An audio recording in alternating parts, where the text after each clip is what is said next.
Look at your life with brutal honesty for a moment. Somewhere right now there is a man dumber than you, lazier than you, and far less moral than you, sitting in a better chair, taking home more money and getting more respect. He isn't there because he deserves it. He's there because he understands how people work while you cling to how you think the world should work. You've been told all your life that if you play fair, stay humble, and wait your turn, life will eventually reward you. It hasn't. Instead, you forgive endlessly while others treat your patience like a bottomless resource. You split credit fairly on projects while someone else quietly positions themselves as the genius who carried everything. You wait for recognition, hoping someone will notice your effort, while louder, colder people simply demand what they want and walk away with it. You are not unlucky. You are predictable. Predators love predictable men. They know you will keep giving chances. They know you will keep assuming good intentions. They know you will keep telling yourself it's fine while they take what you were hoping to be given. The hard truth is this: the world is not built to reward good intentions. It is built to reward those who understand human psychology and are willing to use that understanding. 500 years ago, a civil servant in a collapsing Italy watched princes, popes, and mercenaries devour each other for power. His name was Niccolò Machiavelli, and he realized one thing that still governs your life today. Those who understand how people actually behave rule those who only understand how people ought to behave. You have been trying to win an arena fight with kindergarten rules. Playing fair with unfair people is not noble. It is self-betrayal. You can keep telling yourself that one day the universe will even the scales, or you can accept that your only real option is to become strategic inside the unfairness that already exists. In this video, I'm going to give you 6 dark Machiavellian power lessons that will show you exactly how to stop feeding predators and start enforcing your own terms. These are the rules your enemies already use, the knowledge good boys are never supposed to learn. If you refuse to learn them, you will keep confusing weakness with virtue and sacrifice your life to people who see fairness as nothing but bait. Before we talk about being ruthless, we need to define it clearly, or you will simply mutate from prey into a different kind of monster. You are here because a part of you is done losing nicely and wants the rules of this rigged game. Ruthless is a word that scares soft people, so let's strip it of illusions. When I say you must become ruthless, I don't mean unhinged, abusive, or petty. I mean emotionally disciplined and strategically firm. You don't throw tantrums. You don't drag innocent people into your wars, and you don't hurt for sport. You become ruthless toward manipulation, disrespect, and exploitation. You stay humane toward honest, good-faith people who show you respect. Machiavelli understood this distinction. He wrote that a prince must sometimes be not good when survival or order demands it, but he also warned that a ruler who becomes hated unites his enemies. In modern terms, if you turn this into cruelty, paranoia, and constant aggression, you are not powerful. You are unstable, and the world will eventually cage you. The dark lessons in this video exist for 3 reasons only: to protect your time, energy, and reputation, to stop you from being psychologically dominated, and to help you enforce boundaries without emotional chaos.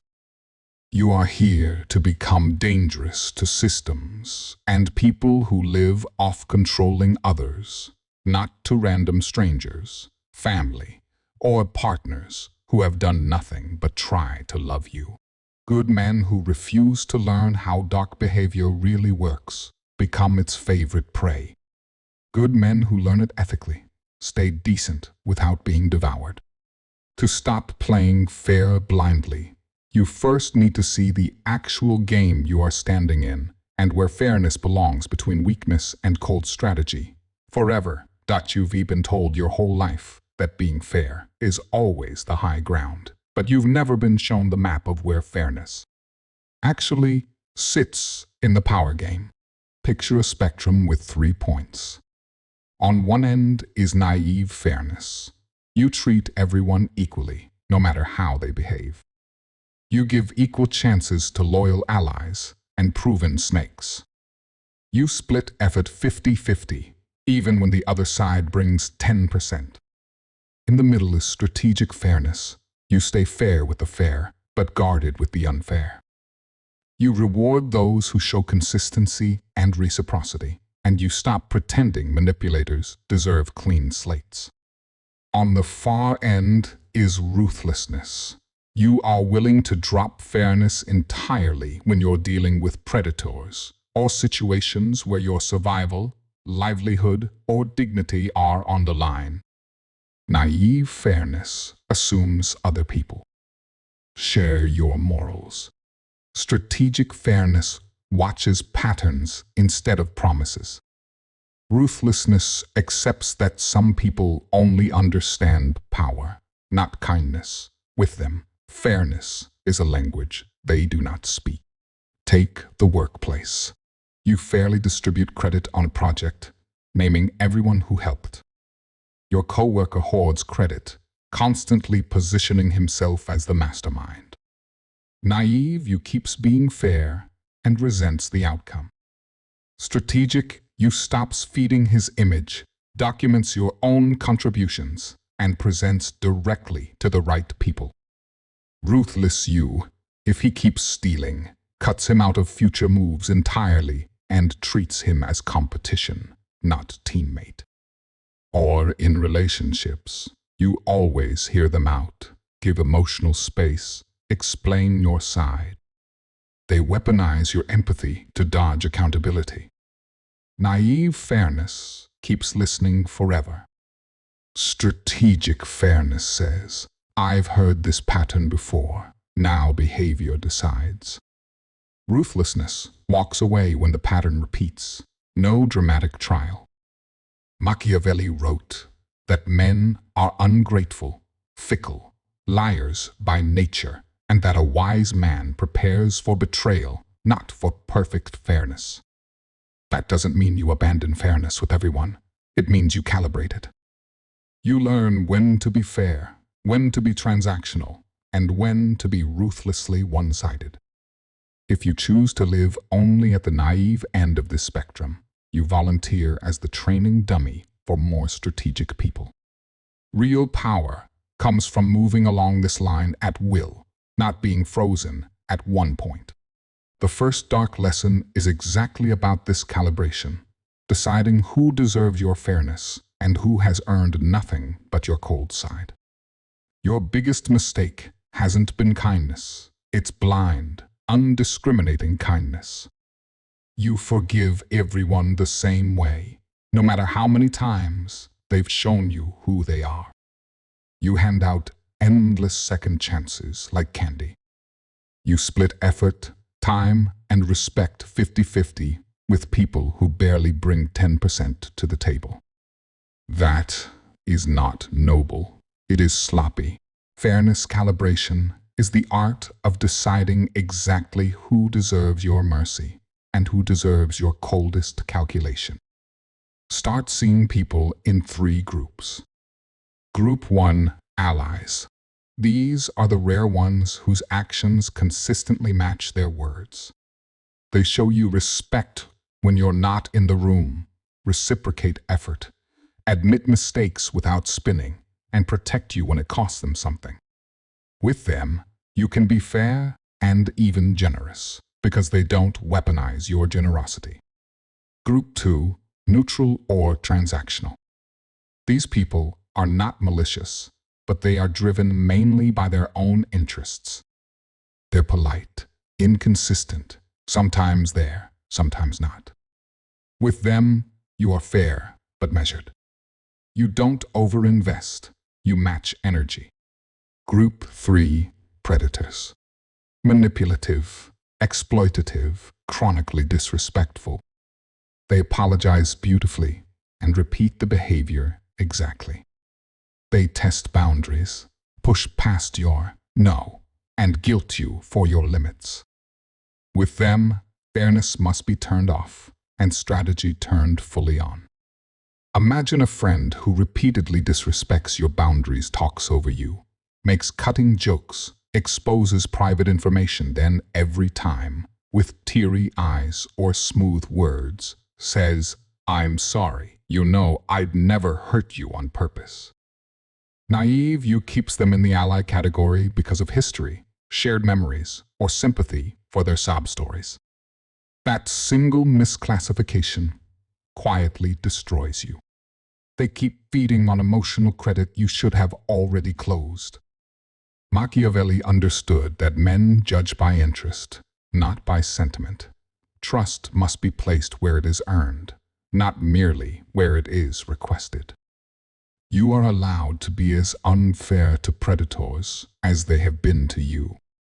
Strategic mercy means you can still refrain from petty revenge, but you do not give equal access, information, or trust to someone who has proven they will trade it for leverage.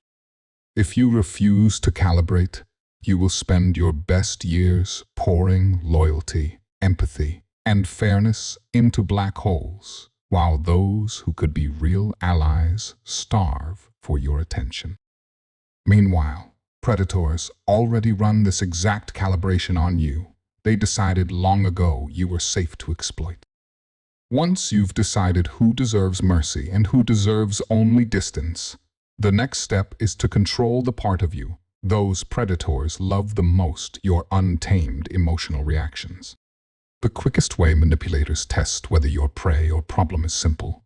They poke your emotions and watch what spills out. The emotional man explodes, begs, or bleeds information the moment he's hurt. He gets humiliated in front of others and immediately launches into a loud defense, trying to prove he's right. His face changes, his voice rises, his hands start moving.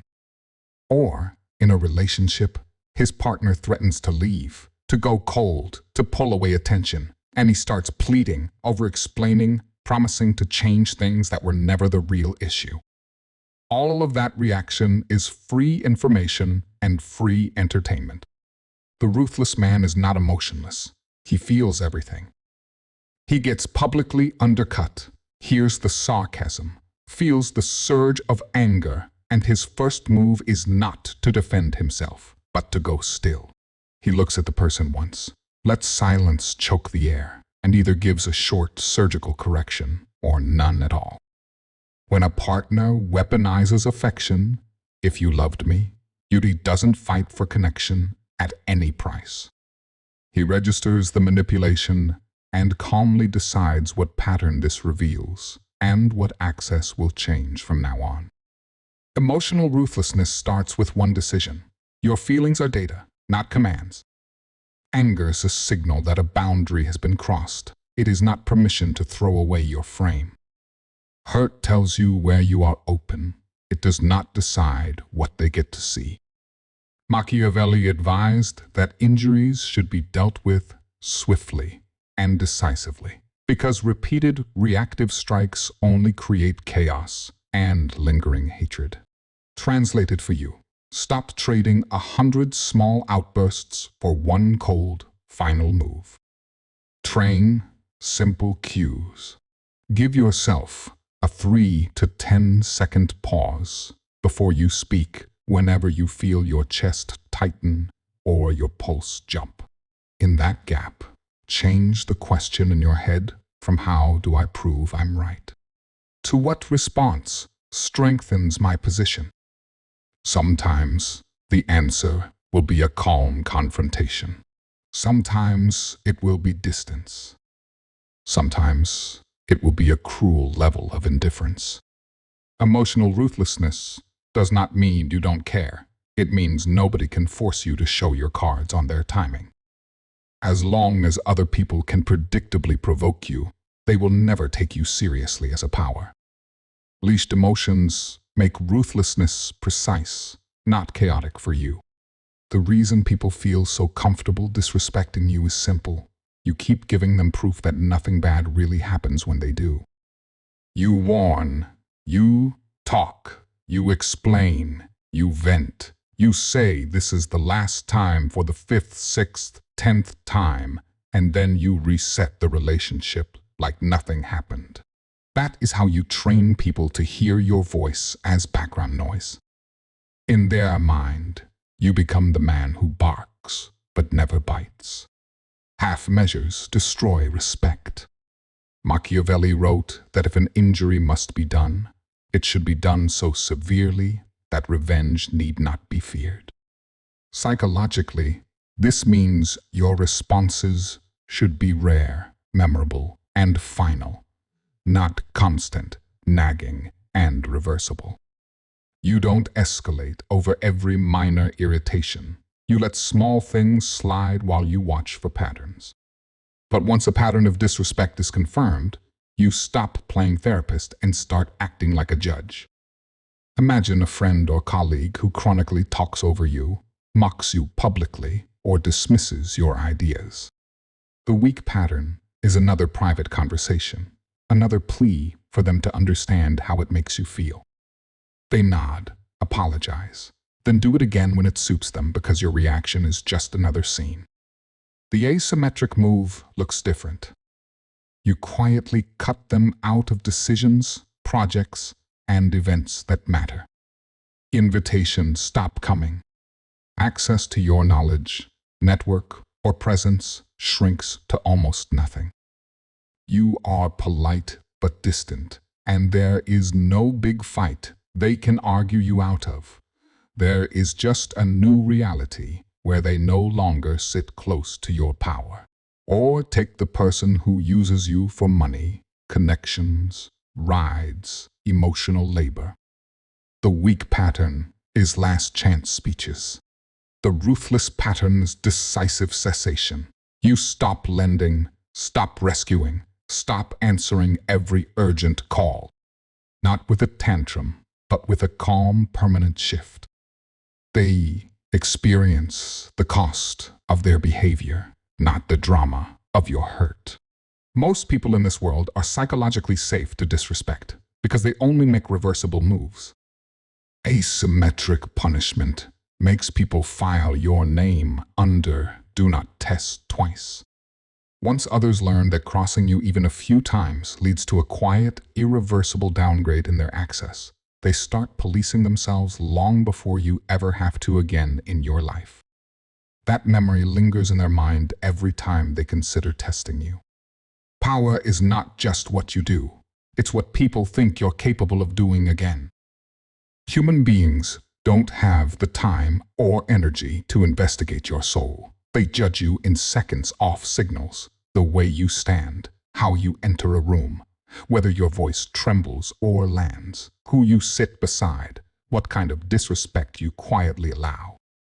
That means you can be internally noble and still be treated like a joke, or you can be internally still under construction yet treated as serious simply because your presentation doesn't scream weakness. You've seen this before. Two people have the same competence. One walks into the meeting hunched, over-explaining before every slide. The other speaks slowly, stands tall, and states what he knows as if it's non-negotiable. Guess who gets the budget, the promotion, the leadership role? Or online.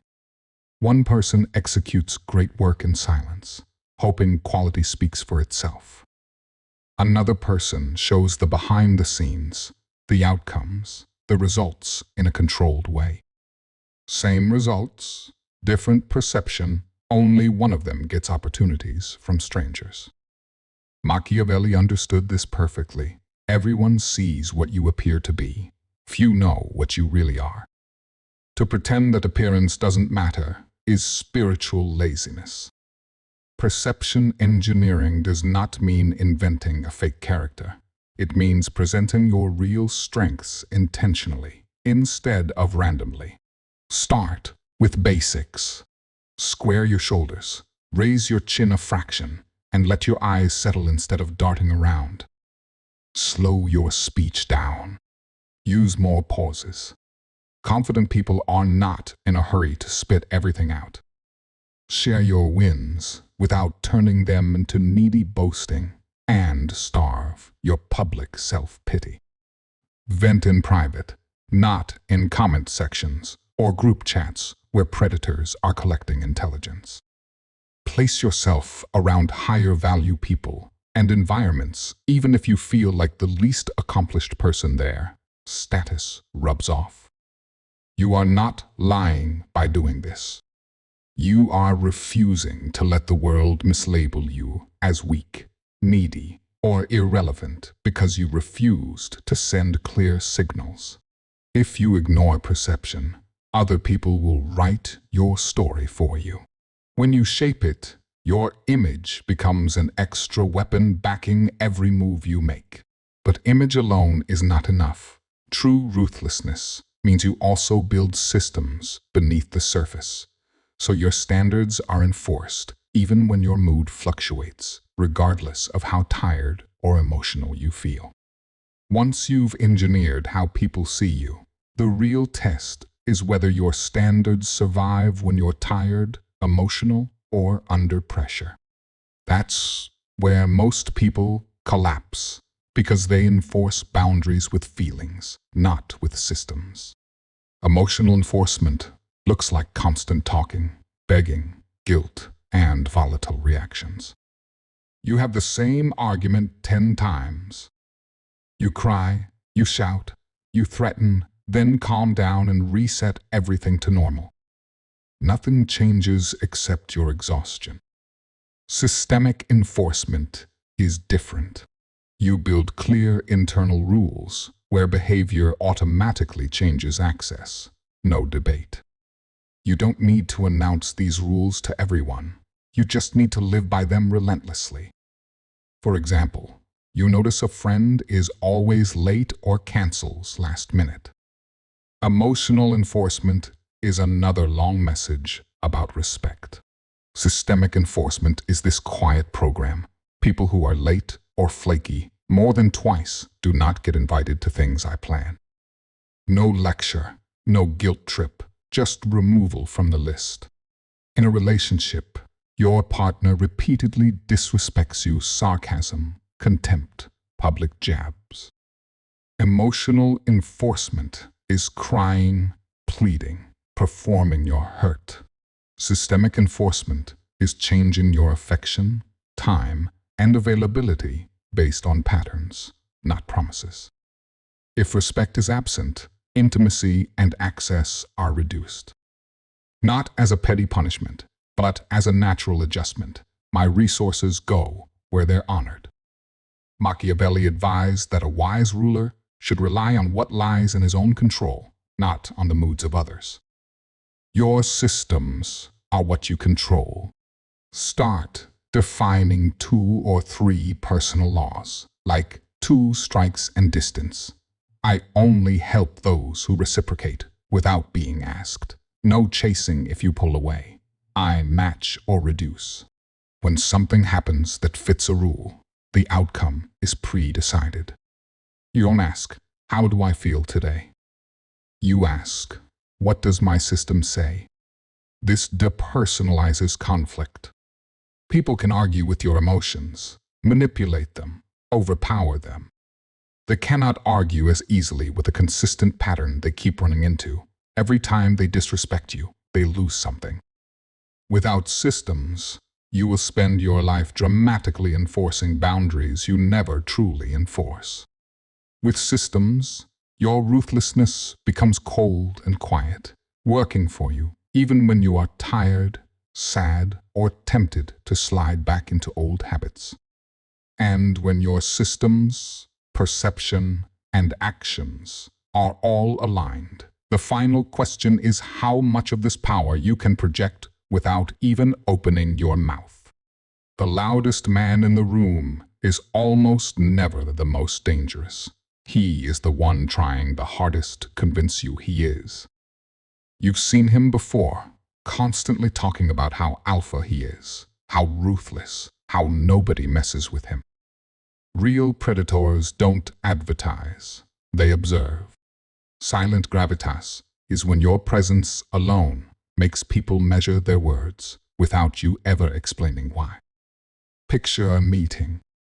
One guy dominates the airspace, cutting people off, making jokes, performing confidence. You, who have done the work of fairness calibration, emotional ruthlessness, asymmetric punishment, perception, and systems, sit back, spine straight, expression unreadable. You speak rarely, and only when necessary. The room begins to wonder what you are thinking, which side you are on. That uncertainty is leverage. Or imagine a social circle where you used to overshare your feelings, over-explain your boundaries, and debate every slight. Now you simply live your standards. People who violate them lose access. People who respect them stay in your orbit. Over time, your friends stop asking, "Is this okay?" and start asking each other, "How will he take this?" without you saying a thing. Machiavelli said a prince must be both lion and fox, strong enough to frighten wolves, intelligent enough to avoid traps. Notice that both animals hunt in silence. Silent gravitas means you speak less and watch more. You stop narrating every emotional reaction. You let absence, withdrawal, and minimal responses carry messages speeches never could. But understand this clearly. Silence without the previous laws is just social awkwardness. You earn the right to be quiet when your self-respect, consequences, image, and systems are already sharp. If you keep advertising your toughness, you are broadcasting insecurity and giving enemies a script. True ruthlessness is when people feel your boundaries through experience, not announcements.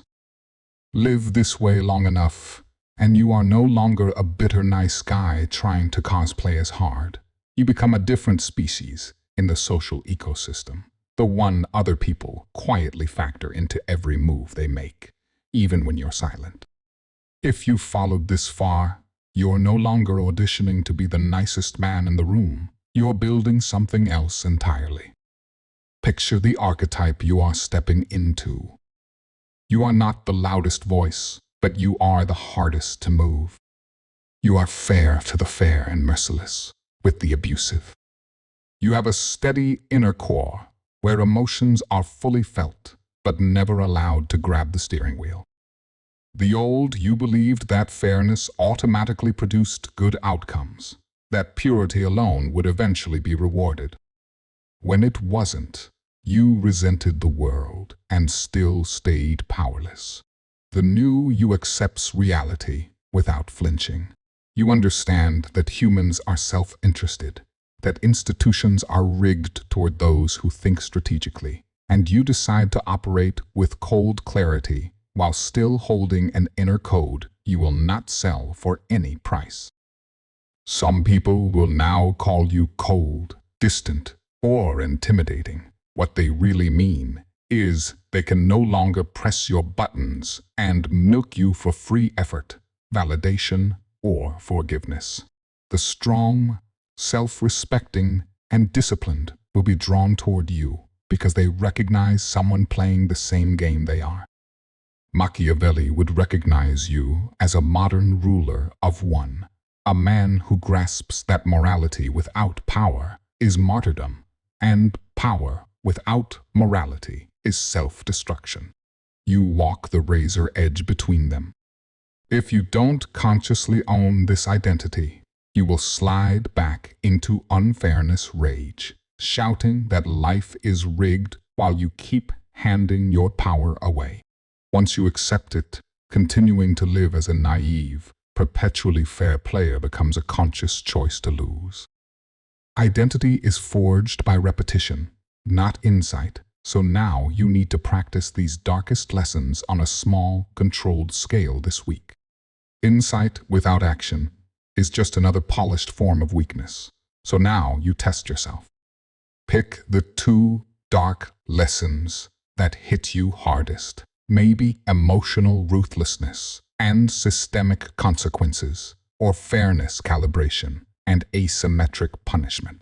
For each one, set a single non-negotiable rule and live by it for 7 days. For emotional ruthlessness, your rule might be, I never respond in under 5 seconds to anything that provokes me. That 5-second gap is where you kill the old reflex and let strategy speak instead of wounded pride. For asymmetric punishment or systemic consequences, your rule could be, when someone repeats a disrespect pattern once, I permanently adjust their access. Not a tantrum, not a warning, just a quiet shift in invitations, help, or emotional availability. Keep a small journal in your phone. Each night, write what happened, what your old reaction would have been, what you did instead, how others reacted, and how you felt walking away from the interaction. This is not about turning cold to everyone overnight. It is a controlled experiment in one thing only, refusing to reward unfairness. If you just binge dark content and change nothing, you're still playing fair, just with edgier vocabulary. One disciplined week will show you exactly who starts to change their behavior when you stop being endlessly fair, and who reveals themselves as an enemy the moment your softness is gone. That clarity is priceless. Now we close this with a line you'll remember, and a public declaration that you are done playing fair in a world that never was. The world is not fair, and that will never change in your favor just because you play nice. Fairness by itself keeps you small, predictable, and easy to use. Ruthlessness, in the Machiavellian sense, is not cruelty. Discipline and hard boundaries. It is the decision to stop giving endless chances to people who have already shown you who they are, and to stop subsidizing other people's comfort with your frustration. You are not here to crush the innocent or become another unstable tyrant. You are here to stop letting predators, manipulators, and entitled cowards run your life. In a world that uses fairness as a weapon against the naive, the man who can be ruthless when it matters is the only one who truly survives. If this resonated with you, prove it publicly. Comment this affirmation right now. I stopped playing fair with the unfair. Tell me which dark lesson you're going to calibrate first this week, and where you'll apply it. And if you're willing to sacrifice the comfort of naivety for the power of seeing the game as it is, subscribe and stay. This channel is for those who would rather wear armor than chains. I refuse to be punished for playing fair. I am ruthless with manipulators, fair with the worthy. My emotions serve my strategy, not the other way around. I choose decisive action over empty threats. My reputation is my armor. Kind heart, cold strategy. I will not be psychologically dominated. Drop this in the comments if you're done being used for your fairness, kind heart, cold strategy. Tell me which dark lesson hit you hardest and where you're going to apply it in the next 7 days. And if this finally made you see how fairness has been used against you, comment, I stopped playing fair with the unfair.